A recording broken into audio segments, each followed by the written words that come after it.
Olá, pessoal. Estamos neste momento conectando na palavra, conexão querigma.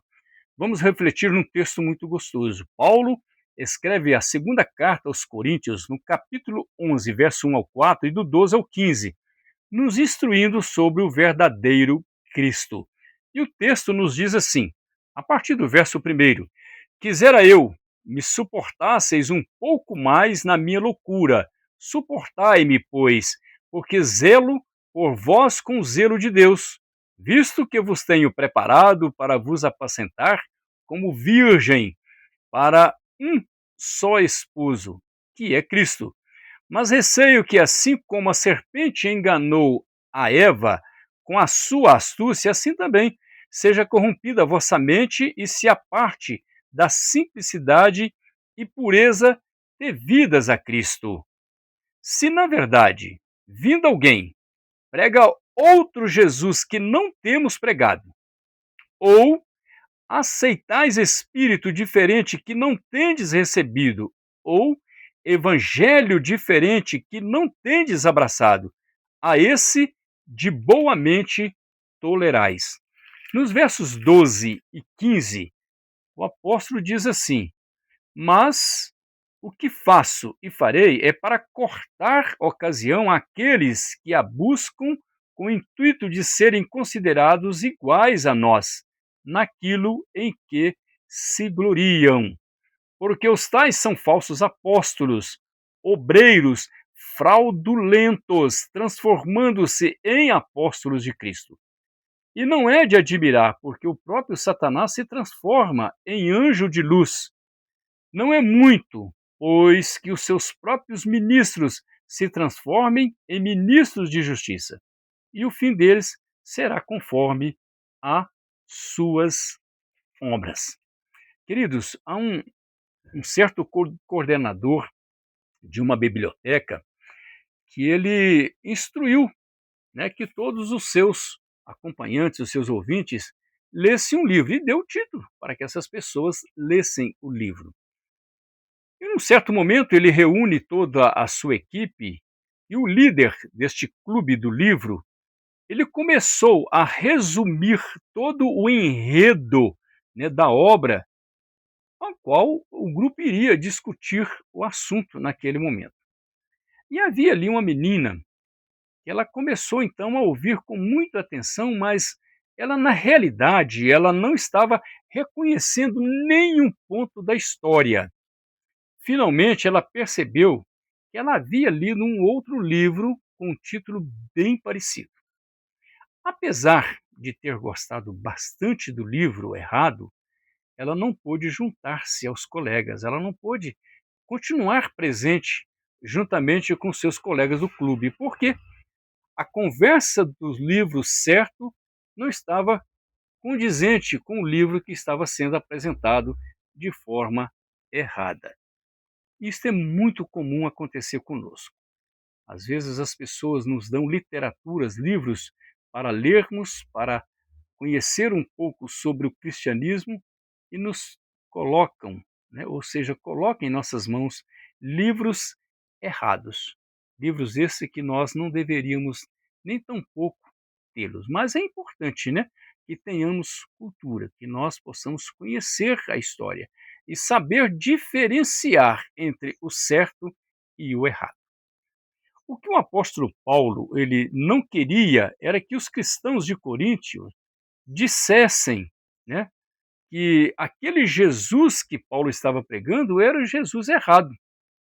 Que na realidade, né, Paulo estava aqui alertando concernente aos falsos mestres, estava aqui falando para eles, explicando para eles que esses falsos mestres, eles estão infiltrados na igreja e que apresentavam como um outro Jesus, uma mentira que vários tinham aceitado.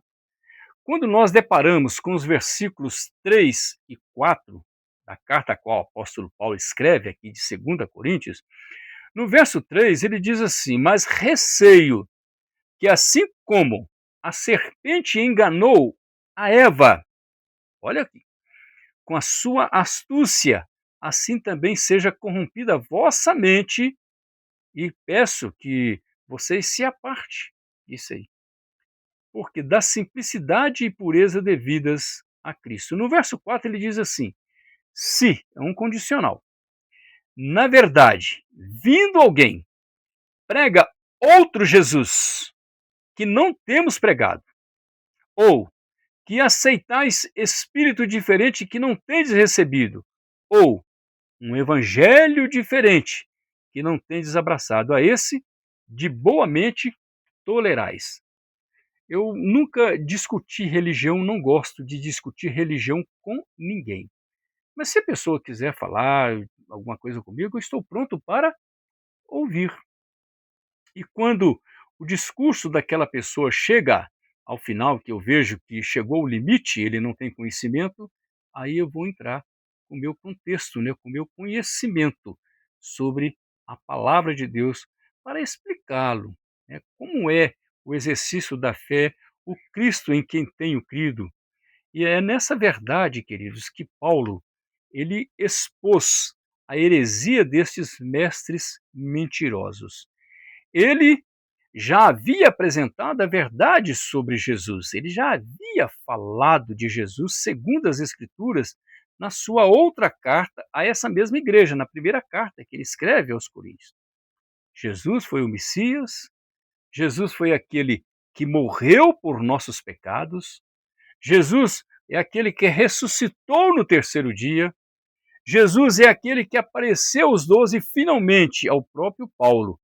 Quando nós analisamos lá em 1 Coríntios, no capítulo 15, nos versículos 3 até o verso de número 8, na primeira carta que o apóstolo Paulo ele escreve aos Coríntios, ele diz assim, a partir do verso 3: antes de tudo vos entreguei que também recebi, que Cristo, ele morreu pelos nossos pecados, segundo as Escrituras, e que foi sepultado e ressuscitado ao terceiro dia, segundo as Escrituras, e apareceu a Cefas e depois aos 12.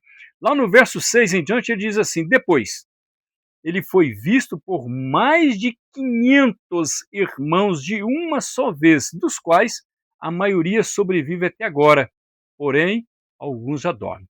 Os versos 7 e o verso 8 da primeira carta que o apóstolo Paulo escreve aos Coríntios, no capítulo 15, ele diz assim: depois foi visto por Tiago, mais tarde por todos os apóstolos. E afinal, depois de todos, foi visto também por mim, como por um nascido fora de tempo. É muito importante, queridos, entender isso. Jesus, ele veio à Terra por uma virgem chamada Maria e foi chamado Emanuel, que quer dizer Deus conosco, Deus emanado, né? Um Deus presente em nossas vidas, para afirmar a sua natureza totalmente divina.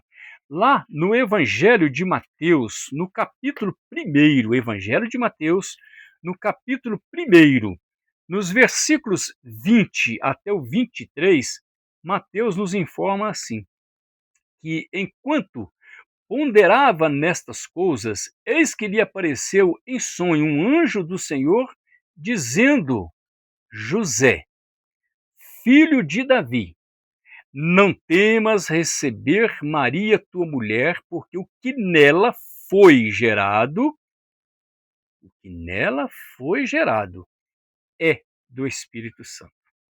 Os versos 22 e 23 nos diz assim, olha só, ora, tudo isso aconteceu para que se cumprisse o que fora dito pelo Senhor por intermédio do profeta.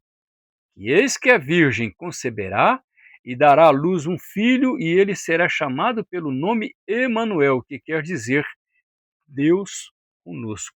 Evangelho de Mateus, capítulo 1, está escrito lá. Então este é o Jesus. Este é o Jesus que você conhece? Eu quero deixar essa pergunta. Eu sei que você já tem a sua resposta no seu coração. Eu sei que você tem. E eu tenho certeza absoluta que bate forte no seu coração, porque a palavra do Senhor nos diz o seguinte: eis que bato a porta. E quando você ouve eu bati, você abrir a porta, você me convida para entrar, eu vou entrar. Eu vou morar com você, eu vou cear com você, eu vou estar junto com você, certo? Então, compreender, queridos, e aceitar a verdade escrita na Bíblia sobre Jesus é que nos assegura de estarmos no caminho espiritual que nos leva até o céu. Eu digo mais uma vez, já falei em outras mensagens e volto a afirmar. Queridos, a nossa vida, ela não se resume simplesmente neste mundo em que nós vivemos aqui, o ali e o agora. Nós vivemos tormentos, tempestade de problemas. A gente observa como a tecnologia está avançando cada dia mais e o homem, de uma forma geral, o mundo, de uma forma geral, está cada vez mais distante do Senhor, mais distante de Deus. A tecnologia avança, a ciência se multiplica e o homem começa a se esfriar, começa a distanciar-se de Deus. Olha, chegará um momento que isso tudo vai acabar. É o fim, aqui. Mas a nossa vida continua na eternidade. Nós somos eternos. Nós somos eternos. O nosso espírito, ele vivifica. E é justamente por isso que nós nos preparamos aqui, que nós temos Jesus como nosso Senhor e Salvador, para estarmos preparados, porque a nossa vida continua na eternidade. E eu te pergunto, onde você quer passar a sua eternidade? Fica com você essa pergunta. Responde a você mesmo. Jesus disse: eu sou o caminho, a verdade e a vida. Ninguém vai ao Pai senão por mim. E Ele está presente em nossa vida. Você ainda precisa de mais alguma informação para compreender algo, para ter certeza do que a Bíblia diz sobre Jesus? Continue conosco, conectando na palavra Conexão Querigma. Deus te abençoe, Deus te guarde e tenha Jesus presente na sua vida. Deus tem algo novo e diferente para você. Eu quero orar com você. Querido Deus, muito obrigado. Muito obrigado por esta palavra. E obrigado, Pai querido, porque o Senhor é um Deus presente. Jesus está conosco. Ele é o Emanuel, o Deus conosco. Portanto, ó Pai, reconhecemos a nossa fraqueza, a nossa pequenez na fé. E reconhecemos que somos pecadores. Perdoa os nossos erros, nossos pecados. E ajuda-nos a caminhar sob a luz da Tua verdade. Nós oramos. Em nome de Jesus. Amém. Deus te abençoe e te guarde em Cristo Jesus.